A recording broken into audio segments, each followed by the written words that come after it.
Welcome to the Living the Dream podcast with Curveball. If you believe, you can achieve.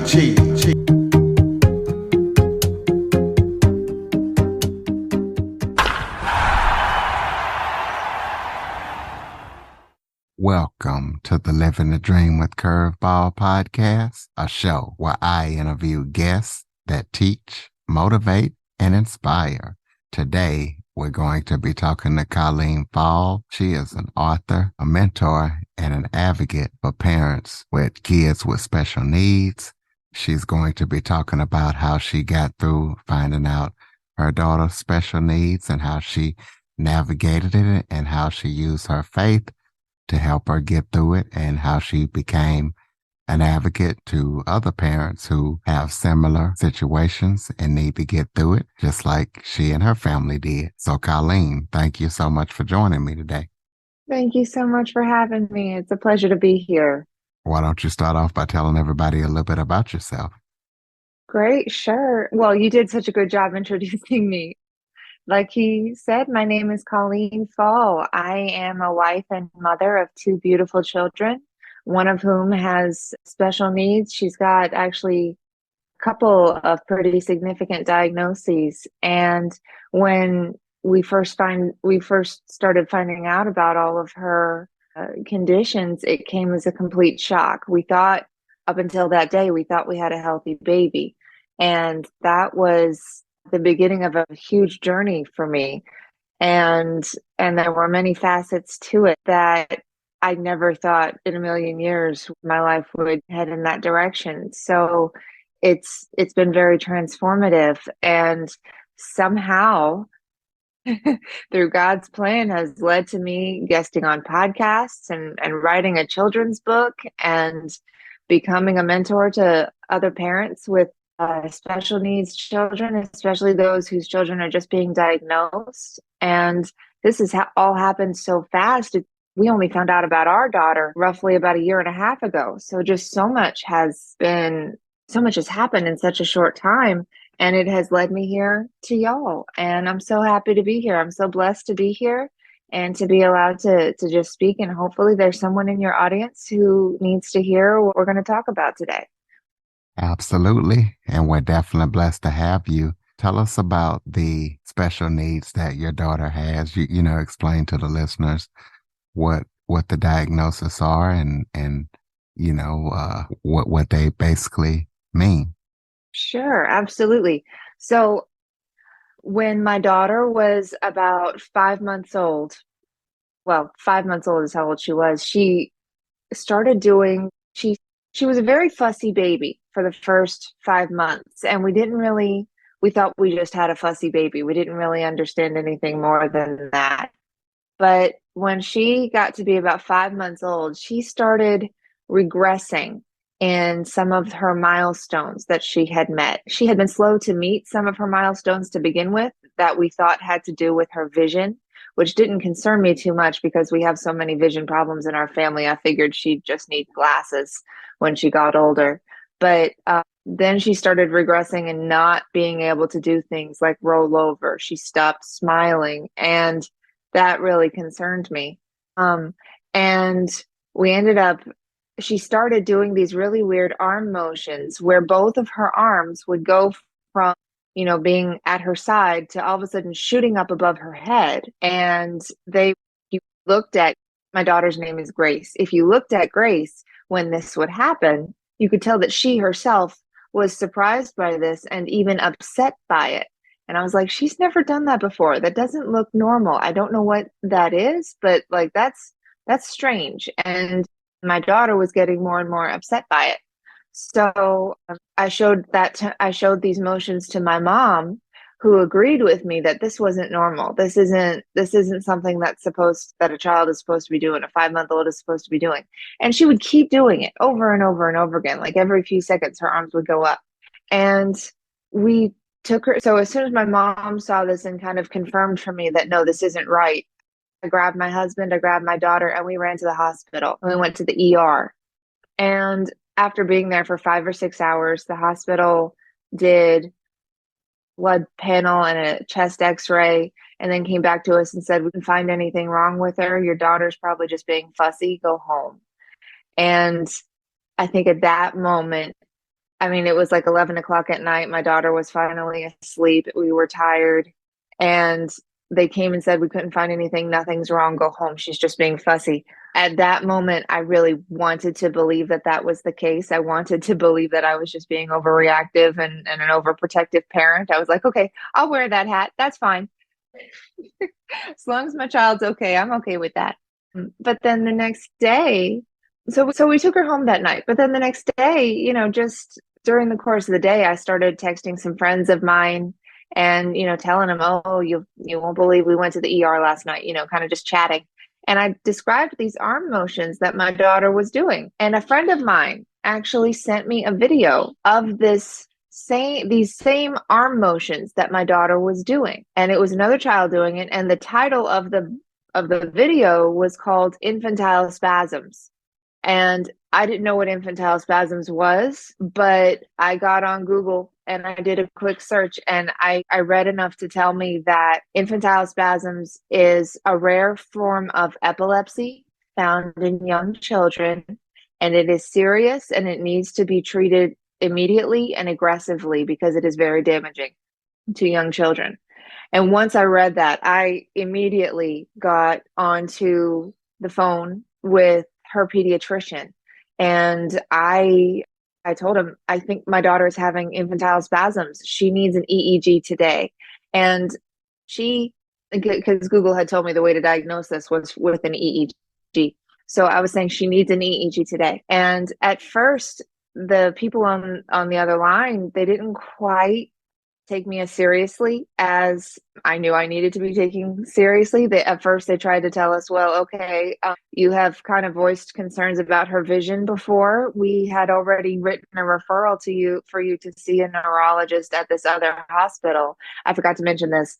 About a month before, I had brought this up to my doctor, her vision problems, and they said, okay, well, and I had asked for a referral to a neurologist about a month prior to this. But this other hospital, they referred me there in the hopes that I'd be seen sooner. But this other hospital has just been giving me the runaround for the last month.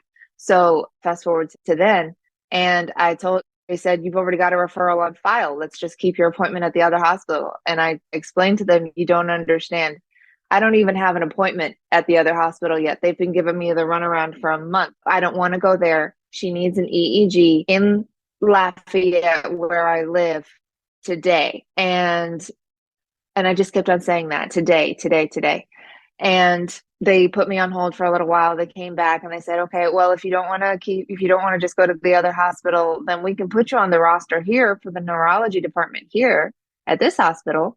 But the nearest appointment we have is a month from now. And that's when I said, okay, darling, I hear what you are saying and I understand what you are saying. Now I need you to hear and understand me.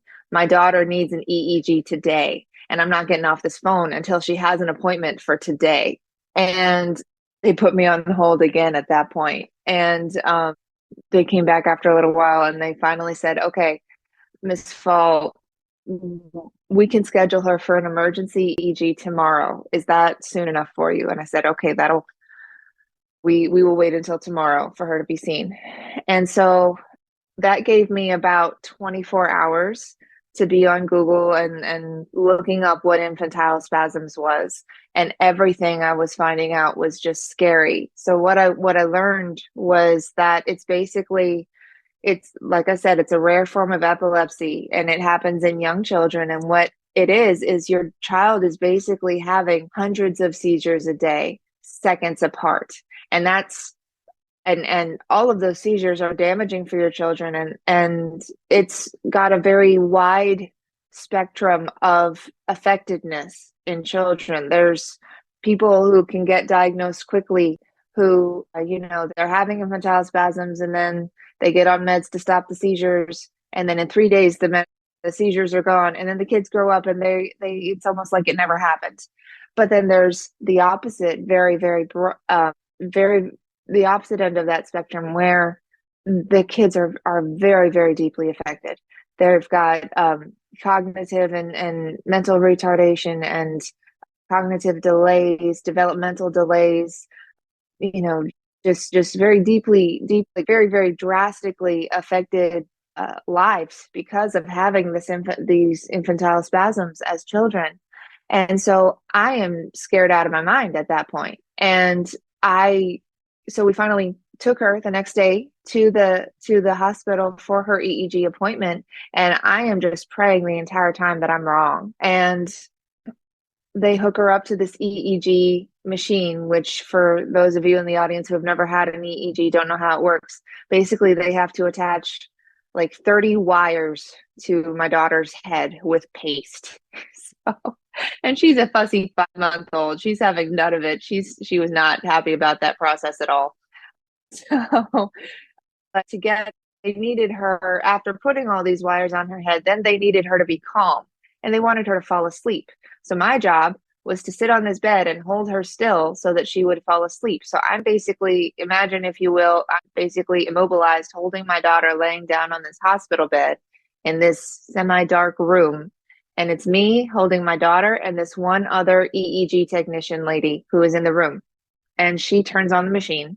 And after about 30 seconds of the machine being on, she's looking at this screen and she's looking at it. And all of a sudden she picks up her phone and she starts texting like crazy.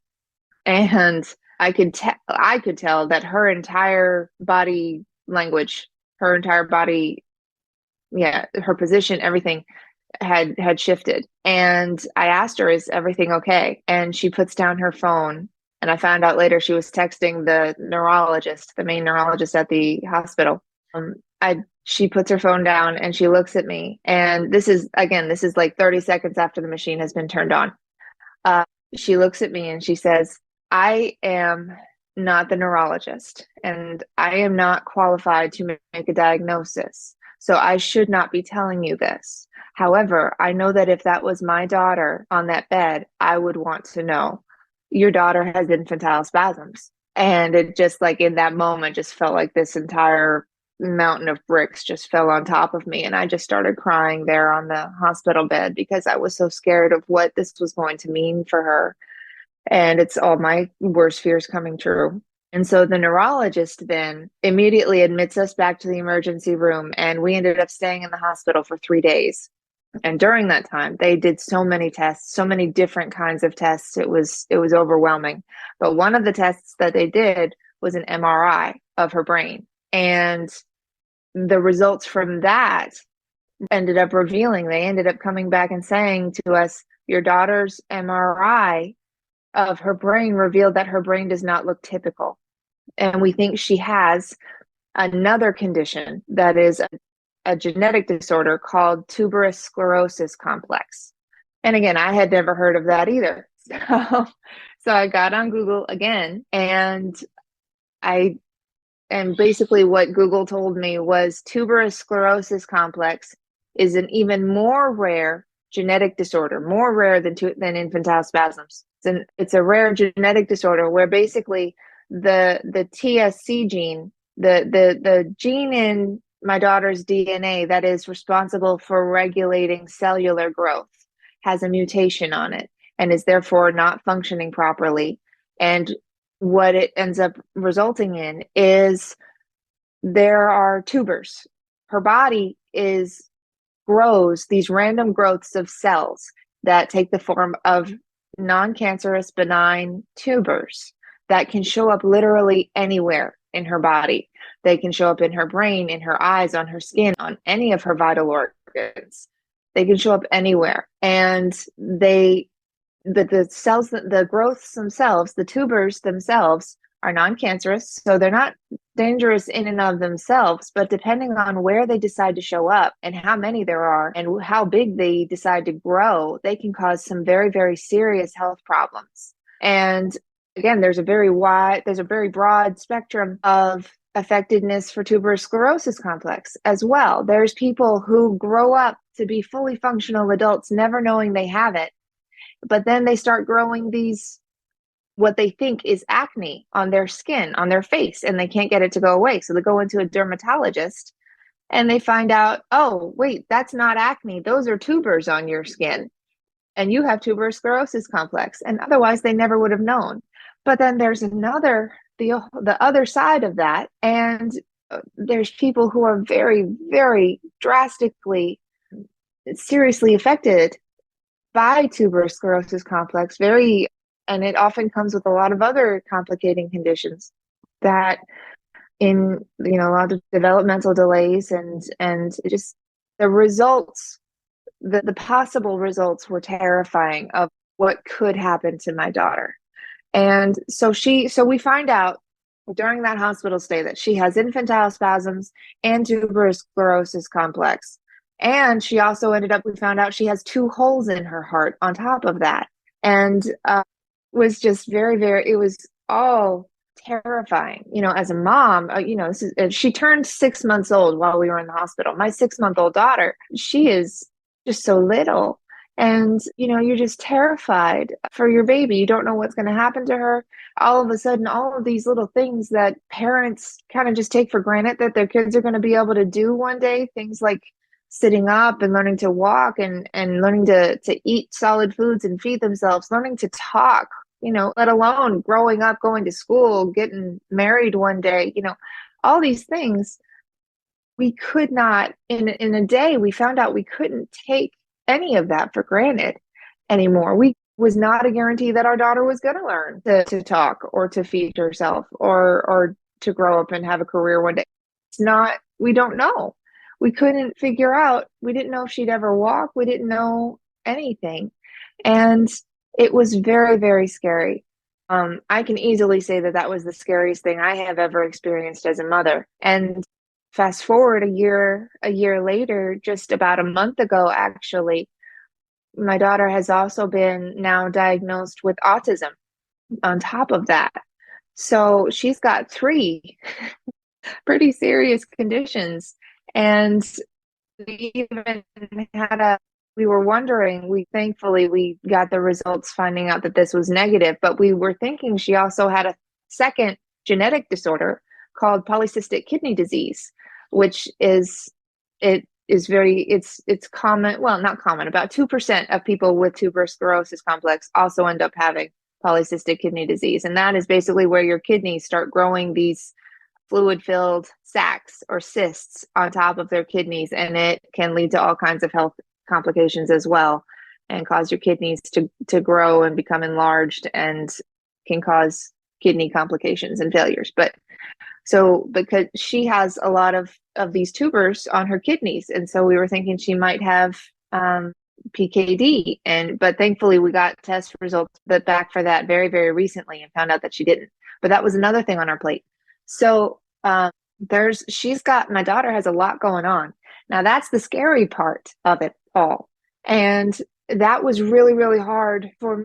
I've said this now a couple of times. That was extremely terrifying and scary for me as a mom. And it wasn't just that my daughter was sick. It wasn't just that we had so much directly in front of us that we had to deal with to take care of our child. We had to get her onto medicine to get the seizures under control. That was the first thing that we had to do. But on top of that, as a little bit of time went on and I started processing what was going on, I realized my entire vision and understanding of how my daughter's future was going to go was completely gone. All these hopes and dreams I had for her future, they were in a day, they had been taken away. Like, I have no idea what her future is going to look like now. And I started going through a very real, what I can only describe as a grieving process. Maybe not for grief of a death, but grief of a life not lived, if that makes sense.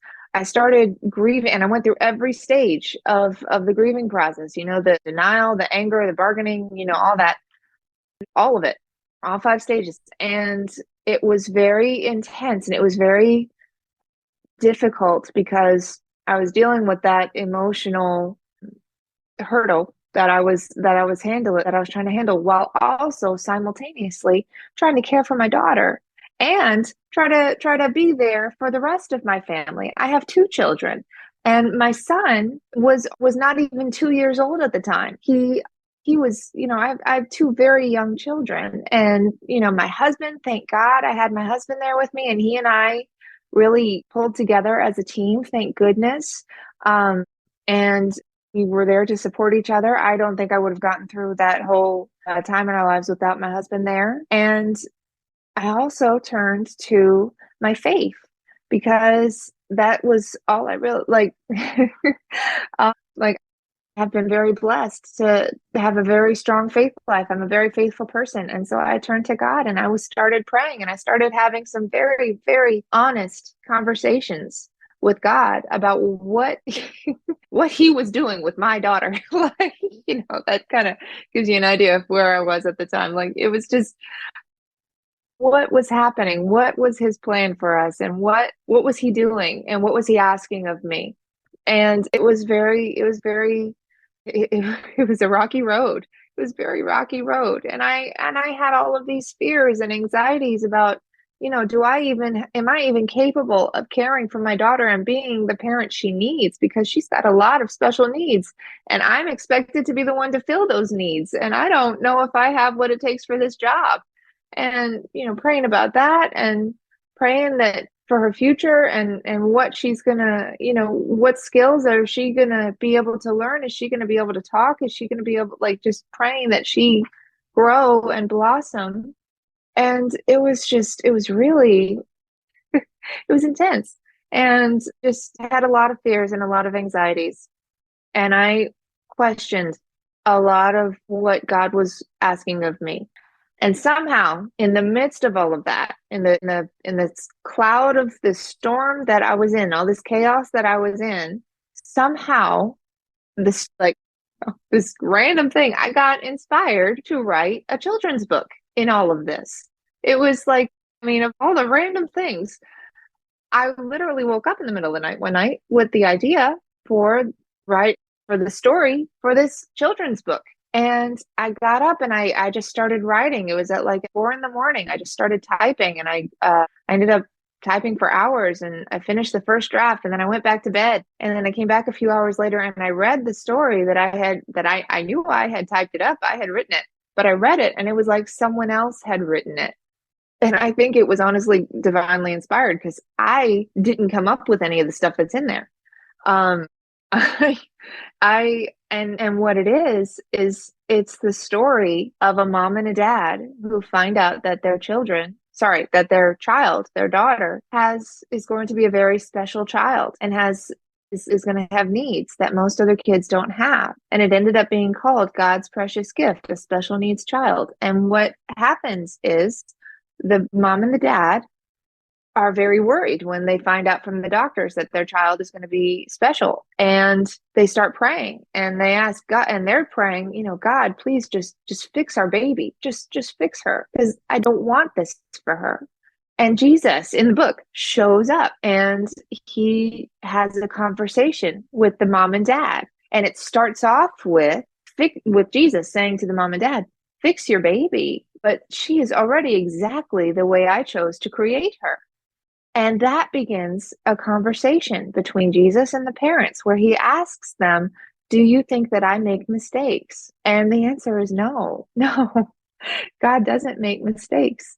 And he has deliberately, intentionally given this specific child to these parents, not as a punishment, not as an oversight or as a burden, but as a gift. She's been given to them as a precious gift that he wouldn't trust to many other people. He gave her specifically to them because he trusts them and because they are the exact parents that this child is going to need to be in her life to care for her. And he has known that God has known that this child was going to be theirs for the parents' entire lives. And he has been preparing them for this moment for their entire lives. And he has already given them all the graces that they need for this task. And yes, it's going to be difficult, but that's only going to make the good times even greater because suddenly all of these little victories that most other people see as small things, they suddenly become huge, huge celebrations. And they're wonderful. And what great times they're going to have because of that. And in addition to that, the book emphasizes that this child is already so incredibly, deeply loved by God. He loves her even more than the parents do. And that is a huge amount. And he loves the child, he loves the parents, and he has allowed all of this to happen out of love. And this child is going to be an avenue of God's grace to the parents and everyone else around them. She is going to be an avenue of grace to love, to love her and to care for her. Like it says in the Bible, when you care for one of the least of these, you are caring for me. And that's what she is going to be. That is how she's going to be a gift. She is going to be an encounter with God for everyone whose life she touches. And and she is going to be caring for her, is going to be a path to heaven for her parents and for everyone else whose life she's in. And it's this beautiful story. I mean, I'm biased, but I think it's a beautiful story. And this book spoke so directly to my own fears and anxieties and the prayers that I was bringing to God in my own prayer life. It spoke directly to them. I really think that God inspired me to write this book as an answer to my own prayers. And it was in writing this book and publishing it. It's available on Amazon, by the way, and on my website, godspreciousgift.com. It's available there. It's been published now. And it was through writing it and getting it illustrated and publishing it. It was that whole process of creating this book was so therapeutic for me. And it was healing.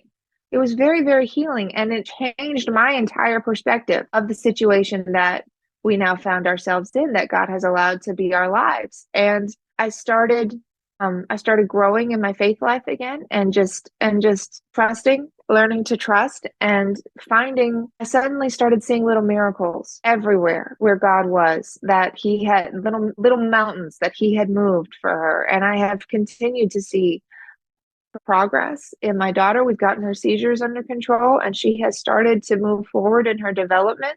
She's still on her own path, and she's still on her own timeline, but she has blossomed. She's blossomed, and that has been such a huge gift.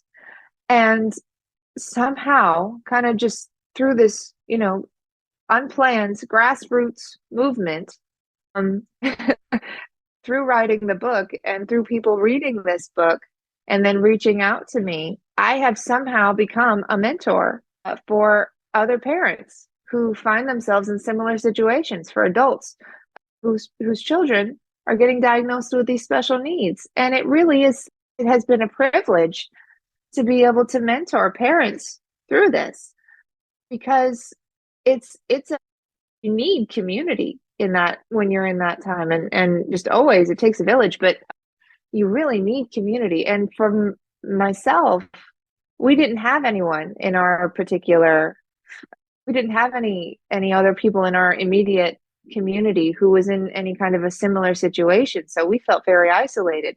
But somehow through this book, it has brought a community to us. Other families with special needs situations and disability situations have reached out to us, and we have somehow formed a community. And somehow I have been privileged to mentor other parents through this. And that has been healing and helpful for them, but also healing for me as well through that. And never would have thought that would happen before a year and a half ago. And it's just amazing to see how many different ways that God has moved in our lives in a positive way as a result of what I at first thought was the worst thing that could ever happen to us. So that's my very long-winded story of just how I got here. To answer your question, Curtis, that's my story of how all of this came about. And it's been an incredible journey, and it's been transformative, and it's been enlightening, and it's been difficult but beautiful. And I'm here today because of it, and I'm so thankful for it. Well, so yeah, that's it. Story is definitely amazing, and you definitely answered a lot of my questions. So we got like about 15 minutes left. So Tell the listeners how you managed to effectively advocate for your daughter with the doctors, because I'm sure you've had to do a lot of advocating. Oh, yeah. Yeah. Well, you remember at the beginning of my story, when we first brought Gracie to the hospital, they didn't think that anything was wrong with her. And I think at that point in my life, I was in the mentality of, the doctors have gone to school for a very, very long time. They are medical professionals. They know what they're talking about. And I don't. I don't know what I'm talking. I don't know what I'm looking at. I just have this gut feeling that something is wrong. I know my child and I know that something is wrong. And I didn't know what was wrong exactly, but I knew something was off.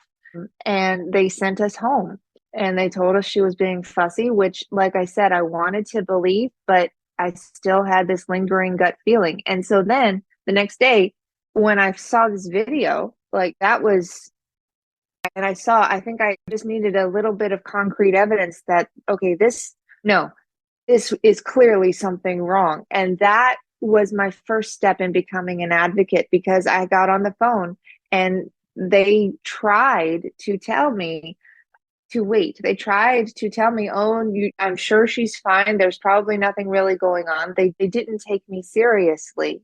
And I basically had to tell them, not yelling, not cursing or being in any way belligerent, but I finally got to the point where I just had to say, I understand what you're saying and I hear what you're saying. Now I need you to understand me. My daughter needs an EEG today, and I'm not getting off this phone until she does. And that was my first step in learning to become an advocate. And I basically had to become a bear. And I've never done that before. I had never done that before, or taken that kind of attitude with anyone before. It was very, very new to me, but with the motivation of, I had learned enough in my little 5-minute Google search that this was serious and it needed to be taken care of. And so that was my motivation. And that was just how it all began. And since then I've been able to process it and learn a little bit more. And basically, to any of your listeners who may be wondering, how can I better advocate for my child? The biggest thing is to trust your instincts, because here's what I've learned. Yes, doctors and other medical professionals, yes, they went to school. Yes, they know a lot of other things than you do, but they are not the experts on your child. You are the experts. You are the expert on your child. And that makes you the most important expert in the room. If your gut is telling you that something is off with your child, then listen to it, because that is a grace. This is something that I have kind of figured out. I think that God gives, and I'm tying my faith into this, I think that God gives parents a very, very special and unique kind of grace to be parents, to be the parents of the children he gives them. He equips them with instincts and with attention to detail that everyone else, because they are not that child's parent, doesn't have. And so this was the thing that I had to kind of figure out, was that when I was showing, because I didn't share this in my story earlier, but at the beginning I had showed my daughter's arm movements to a couple of other people, and they didn't really take it too seriously. They didn't think too much of it. And it wasn't until I got to my mom, who is also a mother, she's my mom, and she was like, no, something's very wrong. So, but I knew that something was wrong. And so I kept on showing it to people until I got someone who kind of agreed with me. But it's not, like, the big thing is to know that you're not crazy as a parent. It's not that you're seeing things that aren't there, and no one else is seeing it because they're not there. It's because no one else has the grace to see what you're seeing. It's that you can see it and they can't. So if you're noticing something about your child that is making you feel uneasy and worried, voice that. Talk to your doctors and tell them, I don't know what's going on, but I know something is off and I need you to really look into this. And also, something I have learned is that, always, prior to this entire experience, I always kind of felt like, again, the doctors are the ones who know what to do. So whatever they say we should do, I trust them. And let's just go with what they say. So I always kind of felt like the doctor was the one leading the ship on that. But then what I realized was, no, that's not how it goes.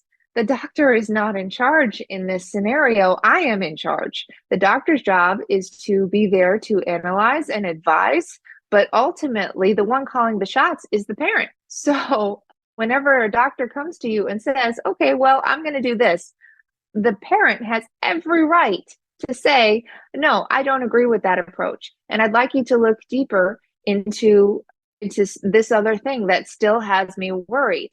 And if you don't, and if they refuse to do that, you are welcome to say, well, then I'd like to seek a second opinion.